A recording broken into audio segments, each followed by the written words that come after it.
Hello les guys, j'espère que vous allez bien. On se retrouve dans un nouvel épisode de Transforme tes relations, le podcast qui t'apprend à gérer tes relations humaines, mais également à t'épanouir dans celles-ci. Les épisodes sont publiés tous les mercredis et dimanches à 21h, alors ajoute le podcast à ta bibliothèque pour ne manquer aucun épisode. Aujourd'hui, on parle de la compétition dans le monde du travail. Comment gérer la compétition au travail? Premièrement, c'est quoi la compétition? C'est une situation de concurrence entre collègues pour une promotion ou une opportunité. Beaucoup vous souhaitez avancer dans vos carrières, vous souhaitez évoluer et vous êtes dans des configurations concurrentielles et vous vous demandez est-ce que mes conseils s'appliquent aussi dans ce cas de figure?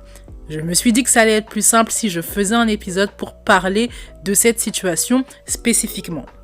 S'il y a beaucoup de concurrence dans ton lieu de travail, l'épisode est pour toi. Prends de quoi noter et installe-toi dans un lieu calme. Une fois que c'est fait, on peut commencer. Avant d'entrer dans le vif du sujet, les points préliminaires. Premier point, si tu es dans une situation difficile au travail, situation relationnelle difficile, ne reste pas comme ça, dans le flou, à souffrir éternellement. Tu as besoin de solutions et pour avoir des solutions, il y a mes sessions privées. Tu as le lien en description, n'hésite pas à réserver un appel avec moi.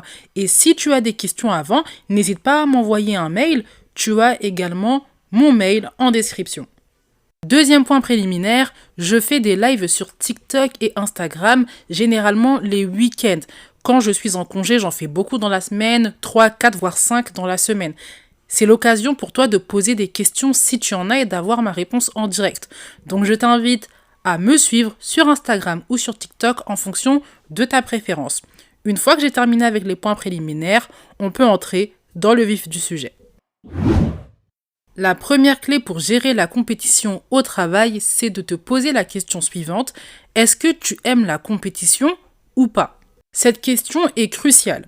Si la réponse est non, ça va être très difficile pour toi d'implémenter tout ce que je vais te conseiller. Parce que la vérité, c'est que tu n'aimes pas la compétition. Il faudrait que tu trouves une carrière où il n'y a pas cet aspect compétitif pour être plus à l'aise. Par contre, si c'est quelque chose qui te drive, c'est quelque chose qui te motive, qui te stimule, tu auras plus de facilité à appliquer mes conseils. C'est la raison pour laquelle j'ai commencé avec cette question. Sois honnête avec toi-même. Est-ce que tu aimes la compétition ou est-ce que tu n'aimes pas la compétition? Et il n'y a pas de bonne réponse ou de mauvaise réponse, tout dépend de ta personnalité. Je connais des personnes dans mon entourage qui aiment la compétition, elles sont stimulées, elles sont drivées, elles aiment la concurrence, c'est ce qui les motive. Et puis il y a d'autres personnes qui n'aiment pas ça. Moi, personnellement, j'apprécie pas la concurrence, c'est pas quelque chose qui me motive, qui me drive. Mais je respecte les personnes qui aiment ça, c'est leur personnalité, c'est leur manière de vivre. Il n'y a pas de bonne ou mauvaise réponse, il y a juste des réponses justes en fonction de qui on est. Donc pose-toi sincèrement la question, est-ce que j'apprécie ou pas la compétition? Si tu n'apprécies pas la compétition, il va falloir réfléchir à un plan de sortie du travail dans lequel tu es. Comment tu fais pour changer de travail, pour créer ton entreprise, pour changer de poste, etc., etc. Donc la première clé pour gérer la compétition au travail, c'est de se demander dans un premier temps, est-ce que j'aime la compétition? Deuxième clé pour gérer la compétition au travail, sois agréable mais dose ton aide. Le mot compétition ne rime pas avec le mot aigreur. Ce n'est pas parce qu'il y a de la compétition qu'on va être aigri. Donc on est agréable, on est respectueux, on est poli, on sourit, mais on n'est pas naïf, on se souvient qu'on est dans une situation de concurrence, on est en compétition. Donc je ne vais pas pouvoir entrer hyper en profondeur dans mon aide. Et je sais que c'est un peu cynique, mais la compétition en soi, c'est déjà quelque chose d'assez cynique. C'est deux personnes qui se battent pour une offre. Donc c'est déjà assez cynique en fait en soi. Il faut pas être naïf. T'as accepté cette situation de compétition parce que ça te drive, parce que ça te stimule. C'est pas mauvais en soi, mais pour bien gérer les choses, il ne faut pas être naïf et il faut se dire « Ok, je veux réellement ce que je veux. Je choisis réellement de poursuivre ce que je veux. Du coup, je ne vais pas pouvoir donner à mon concurrent, je ne vais pas pouvoir donner à la personne avec qui je fais compétition des tips pour qu'elle me surpasse. Peut-être que tu écoutes cette partie de l'épisode et tu te dis, mais j'ai pas envie de faire ça. La vérité, c'est peut-être que tu n'aimes pas la compétition. Donc c'est pour ça que j'ai voulu commencer par la question, est-ce que tu aimes la compétition ou pas, pour que tu puisses te situer. Si là, t'es pas prêt à appliquer ce conseil ou pour toi c'est inenvisageable, c'est que la compétition c'est pas fait pour toi. Parce que si on se bat pour un même poste, si on se bat pour une même opportunité, je ne vais pas pouvoir te donner des tips qui vont te permettre d'avoir l'opportunité que je veux. Après, il faut être nuancé. Si c'est une aide vraiment minime qui n'a pas de conséquences sur le travail au global, sur la profondeur d'un dossier par exemple, c'est pas grave. Par contre, quand on te demande tes idées, quand on te demande ta stratégie, là il faut faire attention parce qu'il y a des collègues qui s'amusent à voler les idées des autres, à les mettre plus facilement ou du moins plus rapidement en application, à en parler plus rapidement à la hiérarchie. Et donc, du coup, ils prennent de l'avance. Donc, il faut vraiment faire attention à ce cas de figure. Donc, la deuxième clé pour gérer la compétition au travail, c'est d'être agréable, mais d'oser son aide. Troisième clé pour gérer la compétition au travail, c'est la suivante. Protège ton travail. C'est essentiel de protéger ton travail, surtout en situation de concurrence. Il y a des collègues qui sont prêts à tout pour avoir une promotion. Il y a des collègues qui n'ont pas d'éthique, qui n'ont pas de valeur. Donc, ils vont aller fouiller dans ton PC, ils vont aller copier tes données, ils vont voler tes idées, ils vont faire plein de choses qui ne sont pas éthiques, mais eux, ça ne les dérange pas et ils sont dans une situation de concurrence. Ils en profitent pour se mettre à leur avantage. Il y a une abonnée sur TikTok qui m'avait écrit pour m'expliquer qu'une collègue à elle lui volait ses idées. Donc elle reprenait ses idées, en parlait à la hiérarchie et le signait de son nom. Et elle avait un moyen très pernicieux en fait pour prendre les idées de l'abonné qui m'a écrit. Donc il faut vraiment faire attention. Quand on est dans une situation de concurrence, de compétition, on protège son travail, on protège ses dossiers, on protège ses idées. Fais très attention aux discussions qui paraissent innocentes mais qui ont pour but de te voler tes idées, de te voler tes stratégies. Garde ton mot de passe de PC confidentiel. C'est logique. Normalement, ça devrait aller de soi, mais il y en a parce que vous vous laissez avoir par la gentillesse des gens ou parce que vous êtes un peu tête en l'air, vous confiez votre mot de passe à quelqu'un et puis cette personne-là, elle se retrouve à avoir le mot de passe, à accéder à vos dossiers. C'est pas génial. Également, soit procédurier, soit formel. Je sais que dans certains emplois, moi en tout cas quand je travaillais à la banque, on avait un logiciel où on inscrivait nos tâches, à quelle heure on les avait fait, quelle date, etc. Quand tu finis une tâche et que tu as un logiciel comme ça pour inscrire ce que tu as fait, quand tu as fait, tu as un registre par exemple pour noter tes idées, voilà, je donne des exemples comme ça, fais-le. C'est une preuve que l'idée vient de toi, que la production vient de toi. Si on en vient à voler tes idées, à voler tes stratégies, bah toi, t'as de quoi en fait aller voir la hiérarchie et dire ok là, c'est pas éthique, c'est pas comme ça que ça se passe au travail, et puis l'autre personne elle peut avoir des sanctions ou autre. Pour parvenir à mettre toutes ces stratégies en place, il faut te souvenir que les gens peuvent tout se permettre. Ils peuvent tout se permettre, tu ne sais pas quelle est la valeur d'une promotion pour la vie de quelqu'un. Ça se trouve, cette personne, elle n'a pas de relation, elle n'a rien. Son seul outil pour se sentir bien socialement, c'est le travail. Donc la valeur qu'elle va porter à cette promotion, à cette opportunité, elle est peut-être plus élevée que toi et elle peut se permettre plus de choses que toi, entre guillemets, parce que dans tous les cas, elle n'a pas de famille, l'éthique, ça ne l'intéresse pas plus que ça, elle a besoin d'être boostée, on va dire socialement, de se sentir bien. D'autres personnes ne supportent pas du tout l'échec. Ils ont associé le travail, leur carrière à la réussite. Dès qu'il y a un échec, ils ne le supportent pas. Donc, ils vont tout faire pour prévenir de cet échec. Quitte à mentir, quitte à voler, quitte à tromper. J'ai d'autres exemples, mais je ne vais pas te les citer. Le but, c'est vraiment de te faire comprendre que les gens peuvent tout se permettre et il ne faut pas se fier aux apparences, à un sourire, à de l'agréabilité, à ce qui peut apparaître comme quelque chose de chaleureux. Il faut faire très attention. Donc la troisième clé pour gérer la compétition au travail, c'est de protéger son travail. Quatrième clé pour gérer la compétition au travail, communique sur ton travail. Les personnes qui écoutent mon podcast, vous êtes des personnes qui travaillaient. Vous êtes des personnes qui bossaient. Donc, je n'entre même pas dans le point de travailler. Vous savez qu'il faut travailler s'il y a de la compétition.